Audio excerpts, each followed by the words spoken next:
अस्सलाम वालेकुम दोस्तों, इनसाइड भी बहुत फखर में खुश आमदीद जनाब। दो गर्मा गर्म खबरों का तोहफा कबूल फरमाएं। पहली खबर,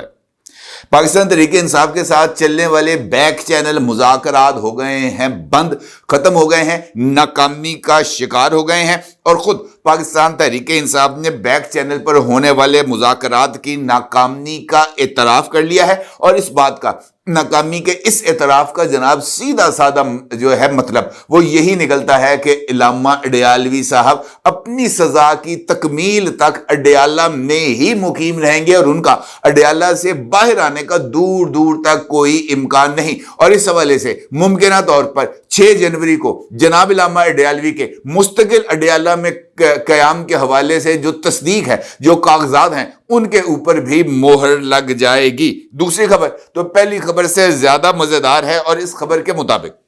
पाकिस्तान तहरीके इंसाफ समेत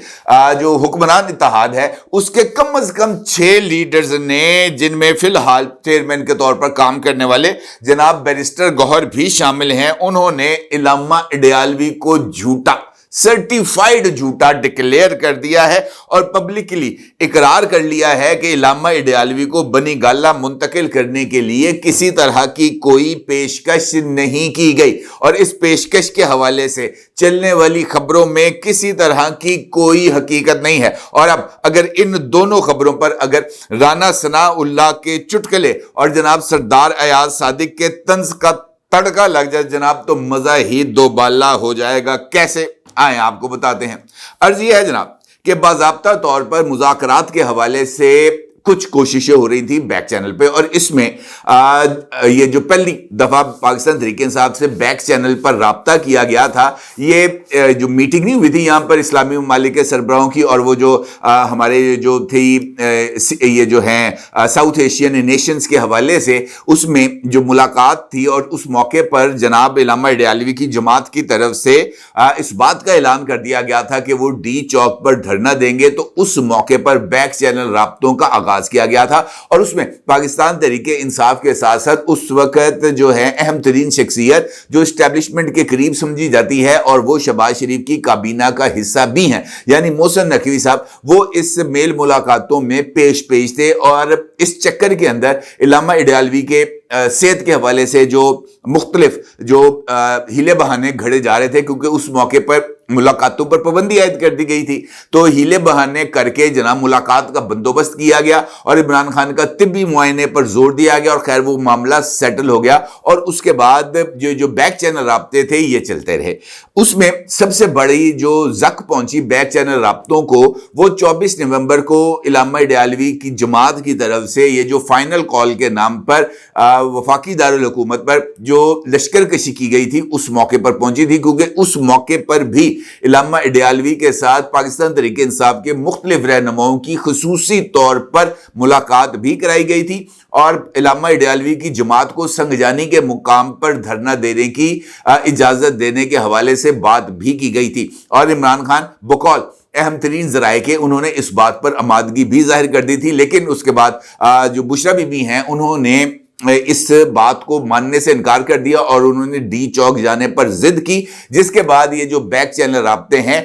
26 नवंबर को होने वाली कार्रवाई के नतीजे में मुकम्मल तौर पर खत्म हो गए। लेकिन उसके बाद फिर बैक चैनल्स का राब्ता हुआ और उस बैक चैनल राब्ते के नतीजे में ये जो मुज़ाकरात हैं स्टेट लेवल के ऊपर, यानी हुकूमत वक्त की तरफ से हिज़्ब इख्तिलाफ के साथ और पार्लियामेंट के फोरम पर इसके अमल का आगाज हुआ और उसके लिए भी स्पीकर अयाज सादिक साहब की हमशीरा की इंतकाल पर इजहार ताज़ियत के लिए पाकिस्तान तहरीके इंसाफ का वफ्द वहां पर पहुंचा, जिसमें जनाब असद कैसर भी शामिल थे, जिसमें जनाब बैरिस्टर गौहर खान भी शामिल थे और उस मौके पर सलमान अकरम राजा साहब को भी खुसूसी तौर पर फोन करके सरदार अयाज सादिक साहब की रिहाइशगाह पर बुलाया गया था। उसी मौके पर वजीर आजम शहबाज शरीफ साहब भी सरदार अयाज सादिक साहब की रिहाइशगाह पर पहुंचे थे और उस मौके पर एक मुख्तसर मुलाकात भी हुई थी वजीर आजम की पाकिस्तान तहरीके इंसाफ के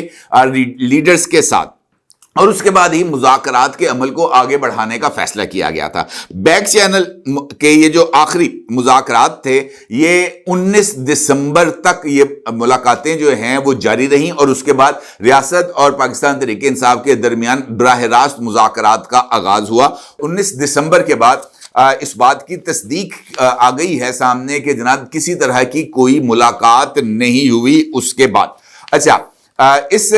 बैक चैनल मुज़ाकरात के रुकने का खुद पाकिस्तान तहरीक इंसाफ ने इतराफ़ किया है और पाकिस्तान तहरीक इंसाफ के मौजूदा चेयरमैन बैरिस्टर गौहर खान साहब ने बाज़ाब्ता तौर पर दो चीज़ों का ऑफिशियली ऐलान किया है। एक, उन्होंने कहा कि बैक चैनल मुज़ाकरात रुक गए हैं, बैक चैनल मुज़ाकरात नहीं हो रहे। तो इसका सीधा साधा मतलब था कि बैक चैनल मुज़ाकरात के लिए पाकिस्तान तहरीक इंसाफ के मुख्तलिफ रहनुमा जो इस बात का तासुर दे रहे थे कि इमरान खान जेल का दरवाज़ा खुलेगा, इमरान खान विक्ट्री का निशान बनाएगा और वो बाहर आ जाएगा, और उस हवाले से मुख्तलिफ लोग इस बात का भी तासुर दे रहे थे कि जनाब अब बाकियों के रोने का टाइम आ गया है, हमने 2-2.5 साल बहुत ज्यादा मार खाली है और अब हमारे कह कहे लगाने का वक्त आ गया है। तो उनके लिए इतला है कि जनाब आपके कह के लगाने का वक्त अभी नहीं आया, अभी मजीद मार खानी है और आपको मार खाने के लिए तैयार रहना चाहिए, क्योंकि बैक चैनल मुज़ाकरात में सबसे इंपॉर्टेंट चीज इमरान खान की रिहाई थी। ज़राए ने इस बात का इंकशाफ किया है कि इमरान खान बैक चैनल राब्तों में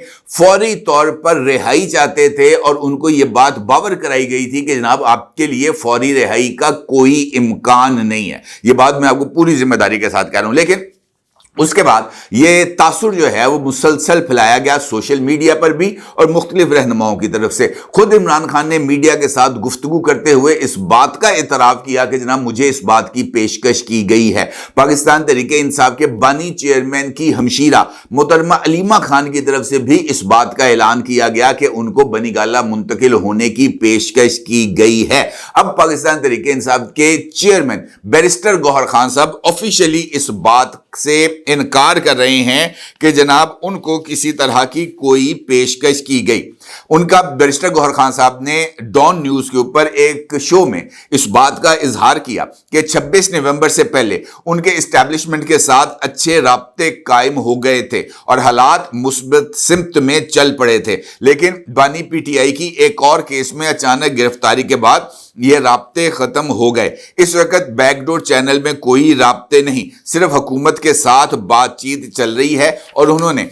इस बात का भी इतराफ़ किया कि बनी गाला मुंतकिली की पेशकश से मुतल्लिक खबरें 100% गलत हैं और इसमें किसी तरह की कोई हकीकत नहीं है। उन्होंने इस बात का इतराफ़ किया कि जनाब ना हमें इस बात की कोई पेशकश जो है वो की गई है और ना ही हम इस हवाले से किसी भी पेशकश पर कोई गौर करने के लिए तैयार हैं। तो इसका मतलब यह है और सीधा साधा मतलब यह है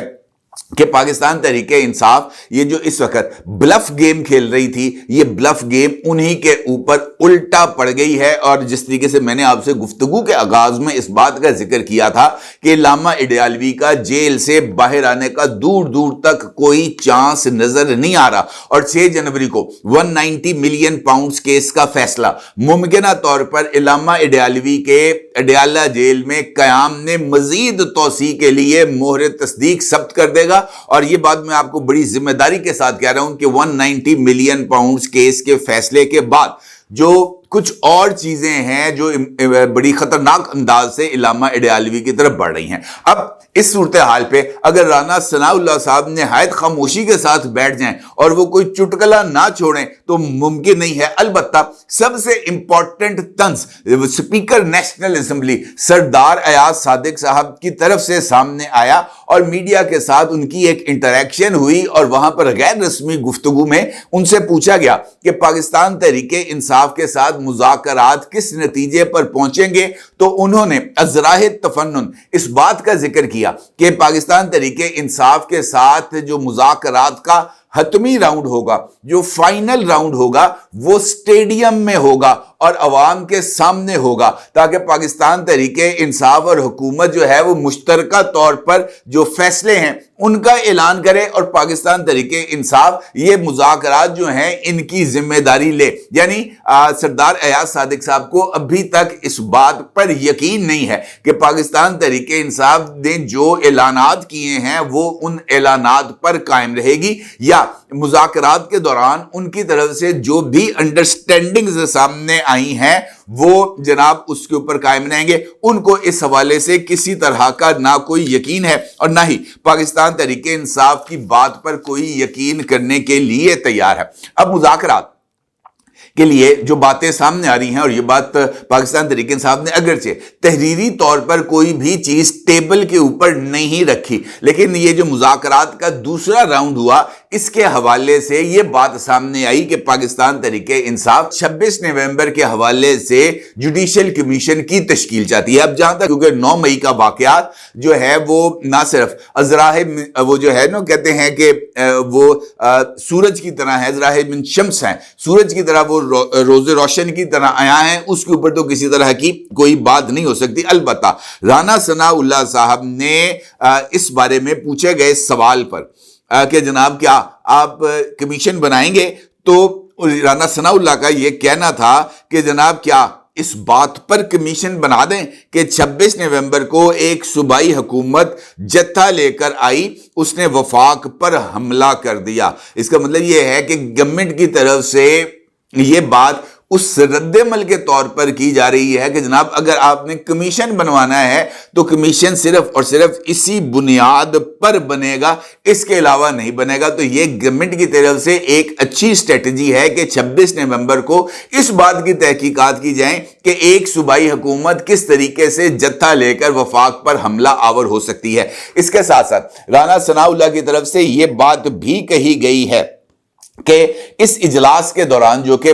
پاکستان تحریک انصاف اور گورنمنٹ کے وفد کے درمیان ہوا تھا, اس میں پاکستان تحریک انصاف کی طرف سے شہداء اور زخمیوں کا نقطہ بھی اٹھایا گیا تھا. تو رانا ثناء اللہ کے مطابق کمیٹی کے اجلاس میں پاکستان تحریک انصاف سے کہا گیا کہ جناب آپ اپنے شہداء کی اور زخمیوں کی اور لاپتہ افراد کی فہرست دیں. تو اس موقع پر علی امین گڈا پور ہوں, عمر ایوب ہوں, اسد قیصر ہوں یا پاکستان تحریک انصاف کا کوئی اور لیڈر ہو, ان کی طرف سے اس طرح کی نہ کوئی زبانی فہرست دی گئی اور نہ ہی تحریری طور پر کوئی فہرست دی گئی. انہوں نے اس بات کا بھی, رانا ثناء اللہ کے مطابق انہوں نے اس بات کا بھی ذکر کیا کہ پاکستان تحریک انصاف کی طرف سے جس جاں بحق شخص کی تصویر سوشل میڈیا پر شیئر کی جا رہی ہے وہ ننکانہ صاحب سے میں 2019 کو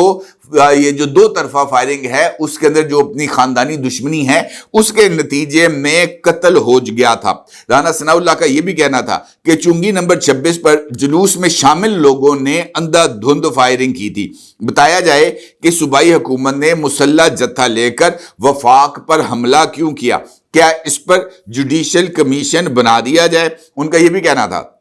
کہ جو کہتے ہیں کہ 13 افراد ہلاک ہوئے, کوئی آ کر کہے نا کہ میں وہاں موجود تھا جہاں یہ قتل ہوا. پی ٹی آئی کمیٹی کو اپنے جاں بحق افراد کے ناموں کا بھی علم نہیں. پی ٹی آئی نے 15 دن خود ضائع کیے, اب ڈیڈ لائن 31 جنوری کی دے رہے ہیں, تو ابھی تک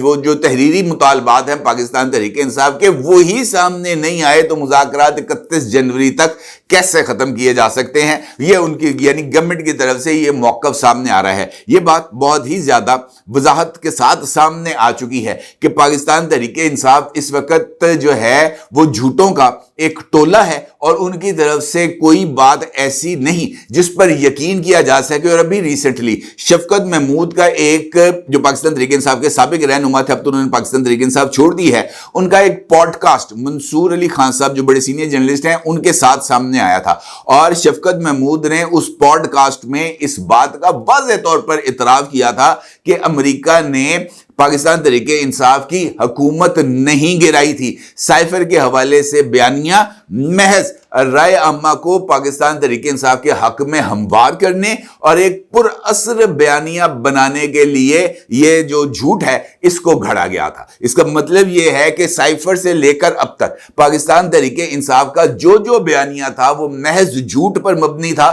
یہ جھوٹ کے سوداگر ہیں اور ان سے سچ کی امید رکھنا قطعی طور پر ممکن نہیں. اور اب تو پاکستان تحریک انصاف کے خود اپنے ذاتی چیئرمین جناب بیرسٹر گوہر خان نے بانی چیئرمین, اس کی بہن اور ان کے وکیلوں کو جھوٹا قرار دے دیا ہے, یہ کہتے ہوئے کہ بنی گالہ عمران خان کو منتقل کرنے کی نہ ہی کوئی پیشکش آئی, اور نہ ہی یہ پیشکش اگر آئی بھی تو اس کے اوپر غور کیا جائے گا. تو اب اس کے علاوہ اور کیا کہا جا سکتا ہے کہ جھوٹوں کی جماعت اور جھوٹوں کا آئی جی اس وقت اڈیالہ جیل میں موجود ہے, اور اس کا اڈیالہ جیل سے باہر آنے کا دور دور تک کوئی امکان نہیں. اپنے رائے ضرور اظہار کیجیے گا. آپ کا بہت شکریہ. اللہ حافظ.